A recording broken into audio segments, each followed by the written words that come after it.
राधे श्याम। तो आज किसी नुआ ज्ञान नेबा चलतु।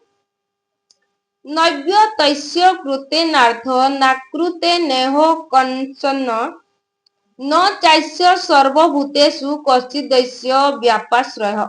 एठी कुहा जायछि सेई महापुरुष मानकर एही विश्वरे कर्म करिवार कोनोसी प्रयोजन रहे नाही किंबा कर्म न करिवारे कोनोसी प्रयोजन रहे नाही।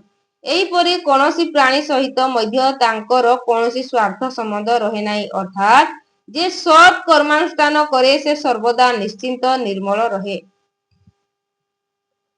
कर्मानुष्ठाने प्रयोजन सिद्धिरे नदी होई मन एपरि प्राणी सहितरे स्वार्थ न थाए संबंधरे मुक्ति न इच्छति सेहि काहाश्रय न इच्छई तेणु जे अहंकार हीन तेणु से नुहे काहा अधीन जे कर्म अनुष्ठान करे निर्मल रहे संसारे।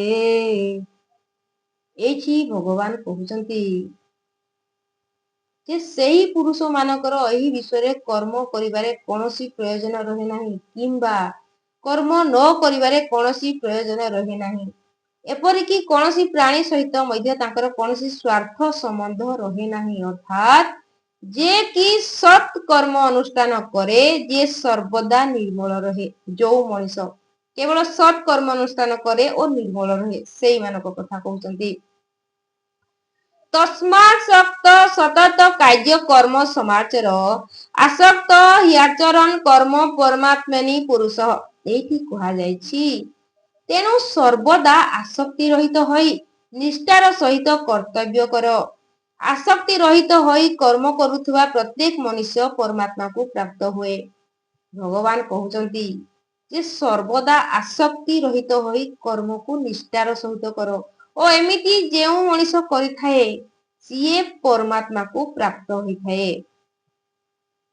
विधि निषेध कर्म फले निश्चिंते रहि निर्मले लभिबा जाए आत्मज्ञान उचित कर्म अनुष्ठान विशुद्ध बुद्धि करी आग कर्म देखाए मुक्ति मार्ग मुक्ति लाभ होई आपे बळे निज कर्तव्य कर्म फले एहेतु सुकर्म फल कूल धर्म रे हटे सार।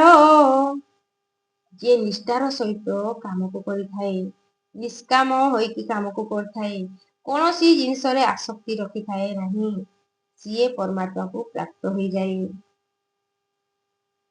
कर्मेणैव हि संसिद्धिमास्थिता जनकादय लोक संग्रह मेवापि पसन्य कर्तु महर्षि। एठी कहा जायछि जनक आदि राजा ऋषि एवं महापुरुष माने एही परि कर्म करी ज्ञान लाभ करुछंती।